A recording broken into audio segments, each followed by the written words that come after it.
दोस्तों नमस्कार, मैं हूं सूर्यबली सिंह और आप सब देख रहे हैं मेरा यूट्यूब चैनल सम्यक भारत। दोस्तों आज प्रयागराज के लूकरगंज स्थित बीबी गार्डन में सम्यक पार्टी के तत्वावधान में लोक मोर्चा के पदाधिकारियों और कार्यकर्ताओं की एक महत्वपूर्ण बैठक हुई। इस बैठक को संबोधित करते हुए लोक मोर्चा के कन्वीनर माननीय स्वामी प्रसाद मौर्य, पूर्व मंत्री उत्तर प्रदेश, ने जो कुछ भी कहा, आइए हम इस वीडियो के माध्यम से उनके पूरे भाषण को सुनते हैं। आज सम्यक पार्टी के तत्वावधान में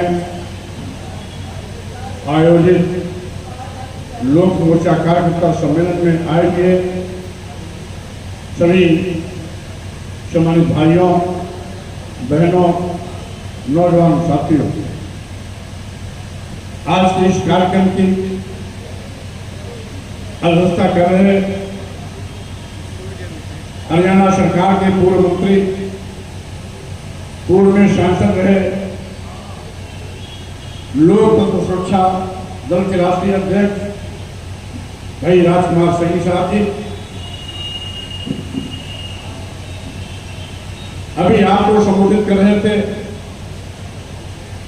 सम्यक पार्टी के संस्थापक, जिन्होंने आईएएस के रूप में पूरे प्रदेश में अपने कार्यों से एक अच्छी पहचान बनाई, भाई तपेंद्र शाक्या जी, हम सबके बीच में उपस्थित हमारे परम सम्मानित साथी, राष्ट्रीय समानता दल के राष्ट्रीय अध्यक्ष और शुरुआती दौर के संघर्षों के साथी भाई मोतीलाल शास्त्री जी, हमारे बीच उपस्थित पॉलिटिकल जस्टिस पार्टी के संस्थापक, आईपीएस अधिकारी रहे भाई बीपी अशोक जी एवं राष्ट्रीय अध्यक्ष भाई राजेश सिद्धार्थ जी, हम सबके बीच उपस्थित स्वतंत्र जनता राज पार्टी के राष्ट्रीय अध्यक्ष भाई घनश्याम कोरी जी और जनसेवा दल के राष्ट्रीय अध्यक्ष असुख होने के नाते कार्यक्रम में उपस्थित नहीं हो पाए हैं, उनके प्रतिनिधि के रूप में यहाँ पर उपस्थित हैं हमारे सम्मानित साथी भाई शर्मा जी, साथ ही साथ हम सबके बीच में उपस्थित सम्यक पार्टी के पूर्व में राष्ट्रीय अध्यक्ष रहे, जो कार्यक्रम का संचालन कर रहे हैं भाई शिव प्रसाद विश्वकर्मा जी, हमारे बीच में आज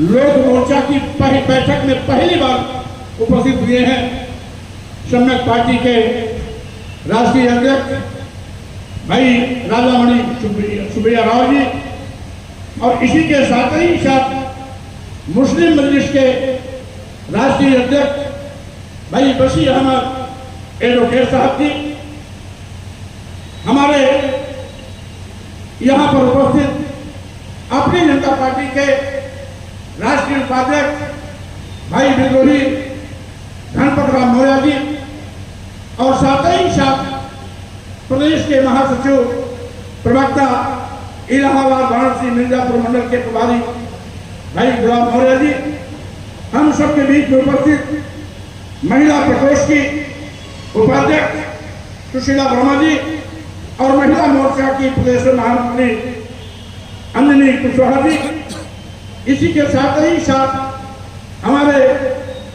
जमुना पार्क के जिलाध्यक्ष भाई अवकाश जी, नगर जिलाध्यक्ष एडवोकेट प्रवीण जी, गंगा पार्क के जिलाध्यक्ष भाई एलवी पटेल जी, नगर महामंत्री भाई ब्रजेश कुशवाहा जी, डॉक्टर सुरेश कुशवाहा जी, और युवा मोर्चा के सम्मानित साथी भाई वरिष्ठ कुशवाहा जी, आम तमाम साथियों के साथ साथ सभी राजनीतिक पार्टियों के हमारे कार्यकर्ता साथीगण जो आज लोक मोर्चा कार्यकर्ता सम्मेलन में उपस्थित हुए हैं, मैं सभी को बहुत बहुत स्वागत करता हूं और अपेक्षा करता हूं कि लोक मोर्चा ने जो संकल्प लिया है उत्तर प्रदेश की तस्वीर बदलने का और उत्तर प्रदेश में आबकारी सरकार भाजपा उखाड़ फेंकने का, उसमें आप बहादुरी के साथ साथ देने का काम करेंगे, ऐसी मैं अपेक्षा करता हूं।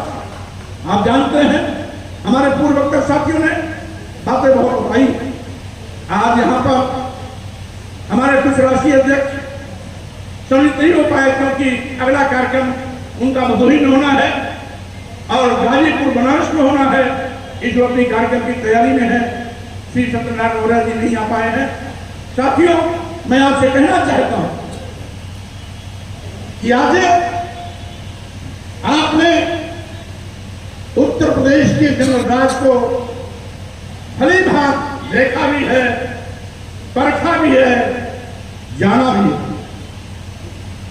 जब से योगी की सरकार आई है उत्तर प्रदेश में, पूरे उत्तर प्रदेश में दलितों, आदिवासियों, पिछड़ों के नौजवानों की हत्याएं आम हो गई। बहन बेटियां बलात्कार की शिकार होती, न्याय मिलना तो दूर, एफआईआर तक नहीं होती है। अगर किसी पुलिसकर्मी ने न्याय दिलाने की हिम्मत दिखाई, उसको सस्पेंड होना पड़ता है। कौशाम्बी पाल समाज की बेटी के साथ बलात्कार की घटना इसका एक जीवंत मिसाल है, जहां पर बलात्कारी को वहां के पुलिस अधिकारियों ने अपराध के आधार पर उनको जेल भेजा। भाजपा सरकार के डिप्टी सीएम, एक डिप्टी सीएम उसी क्षेत्र के हैं, वो चुप रहे। दूसरे डिप्टी सीएम अपराधियों को बचाने के लिए कूद पड़े और जिन पुलिसकर्मियों ने उस पीड़िता को न्याय दिलाने की कोशिश की थी, उनको सस्पेंड कर दिया गया। सीओ, सैनिक कोतवाली का प्रभारी, चौकी इंचार्ज सब सस्पेंड कर दिए गए क्योंकि वो अपराधी हमारे डिप्टी सीएम के बिरादरी के थे। जो दूसरे वाले डिप्टी सीएम हैं उनकी बिरादरी के थे। इसलिए आज जाति देख करके कानून काम कर रहा है। भाजपा के पदाधिकारी है, भाजपा वाला अपराधी अगर भाजपा का पदाधिकारी है, भाजपा का कार्यकर्ता है और साथ ही साथ मुख्यमंत्री जी की बिरादरी का है या हमारे डिप्टी सीएम जो दूसरे वाले डिप्टी सीएम है उनकी बिरादरी का है, तो ऐसे लोगों को लाख अपराध करने के बावजूद भी सजा नहीं हो सकती है। जैसा कि कौशाम्बी में जिन लोगों ने पीड़िता को न्याय दिलाने की कोशिश की, उन पुलिस अधिकारियों को उसका दुष्परिणाम भोगना पड़ा। यह है आज उत्तर प्रदेश का जनरल राज। आज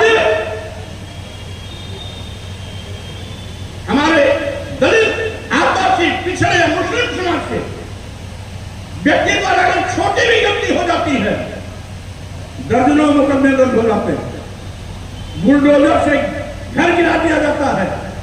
लेकिन अगर मुख्यमंत्री की बिरादरी का वो अपराधी है, जिले का कुख्यात अपराधी क्यों न हो, 40, 50, 60 मुकदमे क्यों न हो, हिस्ट्री सीजर क्यों न हो, लेकिन अगर मुख्यमंत्री की बिरादरी का लाइसेंस उसके पास है तो उसके यहां न बुलडोजर जाएगा, ना कानून कोई काम करेगा।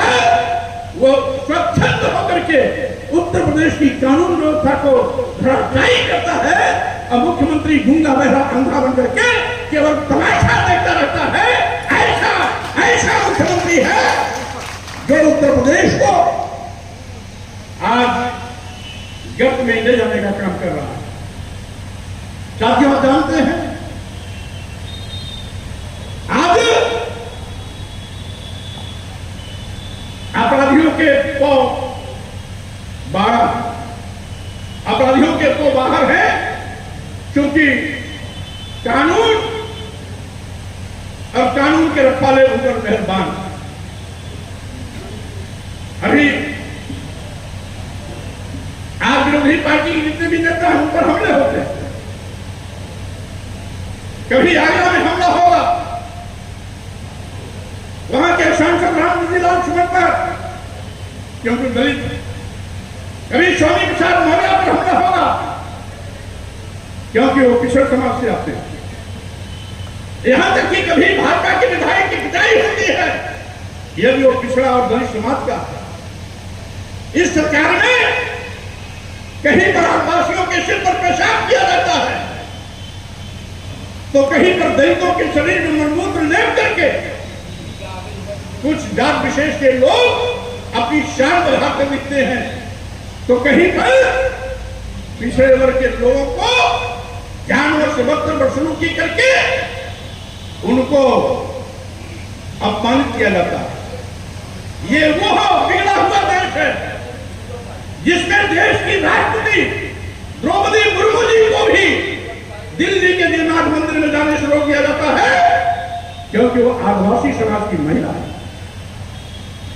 इस देश के पहले इसके पूर्व राष्ट्रपति रामनाथ कोविंद जी को राजस्थान के ब्रह्मा मंदिर में जाने से इसलिए रोक दिया जाता है क्योंकि वो दलित है। साथियों, वोट लेने के लिए हम हिंदू, वोट की जब जरूरत पड़ती है, जब भाजपा वोट लेने आती है तो हम हिंदू हो जाते हैं, दलित हिंदू हो जाता है, आदिवासी हिंदू हो जाता है, पिछड़ा हिंदू हो जाता है, और जब सरकार बन जाती है, ये सत्ता में बैठ जाते हैं, तो दलित आदिवासी पिछड़ा इसका दुश्मन बन जाता है। अगर वाकई में सत्ता में आने के बाद भी अगर ये हमको हिंदू मानते होते तो हमें दलितों का आरक्षण खत्म नहीं होता, पिछड़ों का आरक्षण खत्म नहीं होता, आदिवासियों का आरक्षण शून्य निष्प्रभावी नहीं होता। आप दलितों, आदिवासियों, पिछड़ों का आरक्षण शून्य निष्प्रभावी हो गया है। इसका मतलब है गरज के लिए ही हमें हिंदू मानते हैं, और गरज निकल गया तो हम इनके नजर में हिंदू नहीं होते। अगर हिंदू होते तो हमारे आरक्षण के साथ खिलवाड़ नहीं करेंगे, उसको शून्य निष्प्रभावी नहीं करते। लेकिन हमारे ही कुछ नासमझ लोग हिंदू बनने के चक्कर में अपने बेटे बेटियों का आरक्षण खत्म करा रहे हैं, अपने बेटे बेटियों की नौकरी खत्म करा रहे हैं। जब से भाजपा सरकार में आई, देश के नौजवानों को सरकारी नौकरियां मिलना बंद हो गई। हाली क्वालिफाइड पढ़े लिखे लड़के, graduate, post graduate, BTech, BBA, MBA के लड़के आज सरकारी नौकरी के लिए तरस रहे हैं। उनको 8,000, 10,000, 12,000 की आउटसोर्सिंग की नौकरी करनी पड़ रही है। इस महंगाई में 8,000, 10,000, 12,000 की नौकरी करने वाला हाली क्वालिफाइड लड़का अपने बच्चों को कहां से पढ़ाएगा, कैसे पालेगा, अपने माता पिता की जिम्मेदारी कैसे करेगा? सरकार के पास इसका कोई जवाब नहीं है। और साथियों, तो जाने दो, संविधान लागू होने के पहले इस देश में दलितों, आदिवासियों, पिछड़ों और महिलाओं को पढ़ने लिखने नहीं दिया जाता था। नारी शूद्रों नधियता, स्त्रियों और शूद्रों को पढ़ने से वंचित किया जाता था। हम बधाई देना चाहते हैं अपने सामाजिक परिवर्तन के महापुरुषों को, भारतीय संविधान निर्माता बाबा साहब डॉक्टर अम्बेडकर को, संविधान निर्माताओं को, जिन्होंने संविधान के माध्यम से न केवल हमारे सम्मान का परचम लहराया, बल्कि हर धरती शिक्षा का सम्मान का अधिकार देकर के हमें विकास के रास्ते पर आगे बढ़ने का मौका भी देने का काम किया।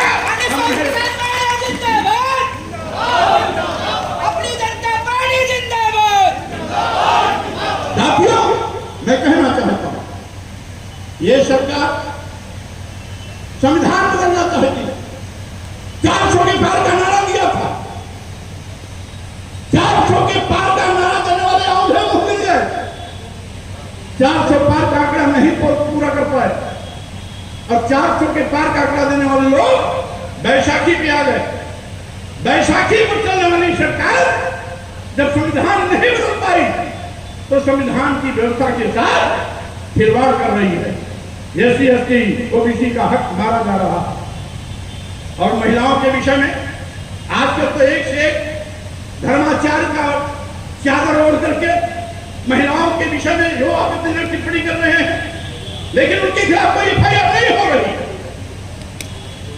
यानी इस देश में अराजकता, अपराध जानबूझ करके सरकार उसको बढ़ावा दे रही है। इसलिए साथियों, आपको विचार करना होगा। आप विश्वविद्यालय में एडमिशन लेने जाइए, एससी एसटी ओबीसी के लड़के विश्वविद्यालय में एडमिशन लेने जाते हैं तो सामान्य मेरिट से ज्यादा अंक पाने के बावजूद भी आपका एडमिशन नॉट फाउंड सुटेबल कह करके रोक दिया जाता है। एनएफएस फार्मूला को लागू करके आपको हायर एजुकेशन से वंचित किया जाता है। एक तो शिक्षा को महंगी कर दे रहे हैं, इस महंगी शिक्षा को गांव का गरीब, मजदूर, किसान, दलित, आदिवासी, पिछड़ा और हम तो ये कहते हैं सामान्य वर्ग का भी किसान अगर चालू भी है का काश्तकार भी है तो अपने बेटे बेटी को इस महंगी शिक्षा के दौर में अपने बच्चों को विश्वविद्यालय नहीं पढ़ा सकता। आज बस से बदतर हालात। योगी जी गांव के स्कूल को बंद करने पर वादा है। ये तो अपनी जनता पार्टी लोक मोर्चा के साथियों ने साथ दिया। धरना प्रदर्शन आंदोलन बड़े पैमाने पर हुआ। प्रदेश मुख्यालय पर, जिला मुख्यालय पर, ब्लॉक स्तर पर कार्यक्रम हुए तो सरकार को घुटना टेकना पड़ा, अपना फैसला वापस लेना पड़ा। लेकिन इस सरकार की नीयत का पता लग गया। हर 400 मीटर 500 मीटर पर शराब की दुकान खोलने के लिए सरकार के पास पैसा है, लेकिन गांव के स्कूलों की बेहतर शिक्षा व्यवस्था बनाने के लिए सरकार के पास पैसा नहीं है। इस उत्तर प्रदेश में जितने स्कूल हैं उन स्कूलों के लिए हर क्लास में एक टीचर के हिसाब से 13 लाख अध्यापकों की आवश्यकता है, जबकि पूरे प्रदेश में मात्र 6.5 लाख अध्यापक हैं, जिसमें शिक्षा मित्र और अनुदेशक भी शामिल हैं। 15,000 स्कूल ऐसे हैं जिसमें केवल एक अध्यापक पढ़ाता है। एक अध्यापक है। अब उसी एक अध्यापक को मिड डे मील योजना का भी संचालन करना रहता है। 31 अन्य सरकारी विभागों की रिपोर्टिंग भी डे टू डे सरकार को भेजना रहता है और बच्चों की संख्या कम हो रही है, नामांकन कम हो रहा है।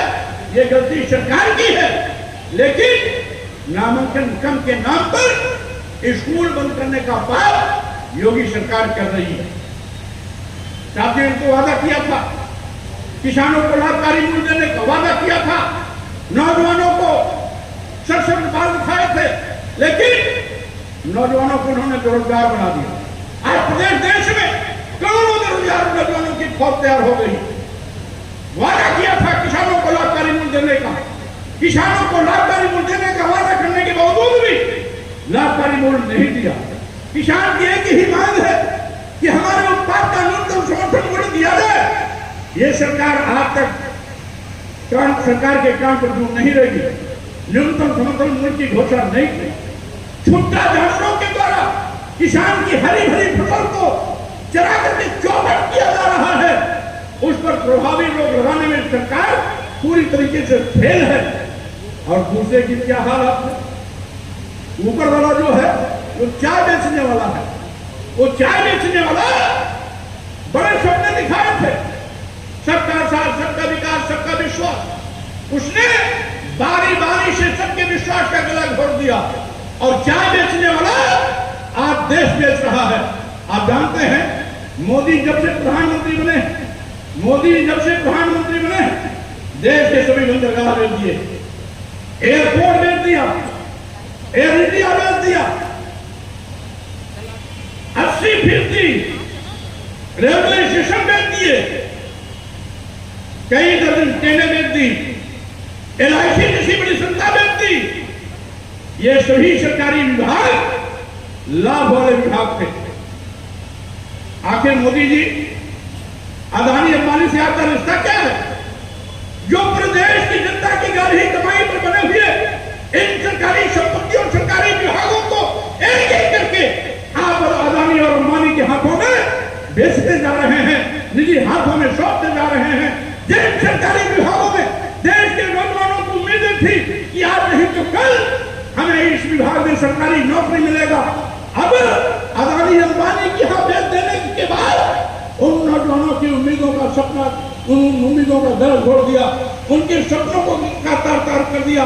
आखिर ये मोदी योगी की सरकार आज कोई देश बेच रहा है, कोई शराब की दुकान खोल करके गुंडागर्दी फैला रहा है, कोई स्कूल बंद करके लोगों को शिक्षा से वंचित करने का बात कर रहा है, तो कहीं पर एससी एसटी ओबीसी के नौजवानों की हत्या हो रही है, कहीं बहन बेटियां बलात्कार शिकार बनाई जा रही है।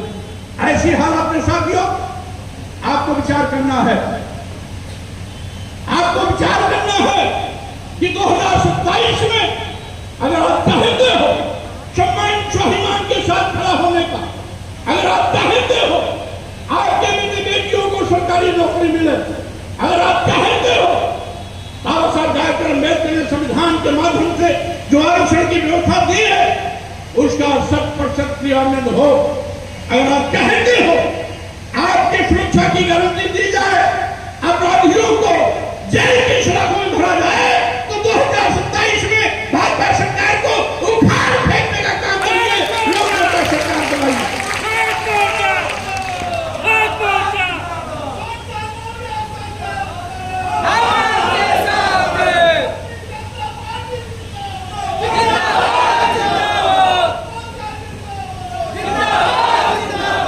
इसे साथियों मैं आपसे अपील करता हूं, ये तो लोक मोर्चा कार्यकर्ताओं की बैठक, हर मंडल में इस प्रकार की कार्यकर्ता बैठक हो रही, इसके बाद मिर्जापुर मंडल का कार्यक्रम भदोही में है, फिर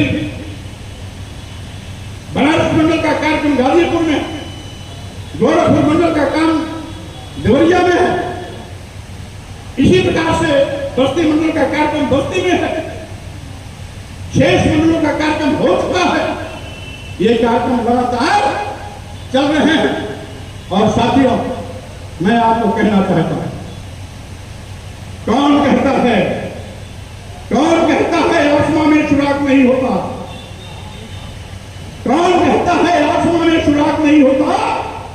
जरा तबीयत से पत्थर को उछालो यारो, अगर पत्थर मजबूती के साथ चलोगे तो आसमान में भी छेद होगा।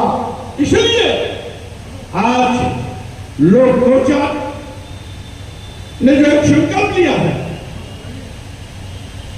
इस उत्तर प्रदेश से निकलती सरकार की विदाई करने का और लोक मोर्चा की सरकार बनाने का, उसके लिए मैं आपसे अपील करता हूं कि साथियों आप सभी यहां पर जो हमारे पार्टी के राष्ट्रीय अध्यक्ष लोग बैठे हुए हैं, इनकी बातों को गंभीरता से लेते हुए आप भी अपने अपने क्षेत्रों में, अपने अपने गांवों में, अपने अपने विकास खंडों में, अपने तहसील और जिलों में संगठन को मजबूती प्रदान करेंगे, जिससे कि लोक मोर्चा की सरकार 2027 में बना करके आपको सम्मान स्वाभिमान से जीने का अवसर दिलाने में कामयाब हो चुके।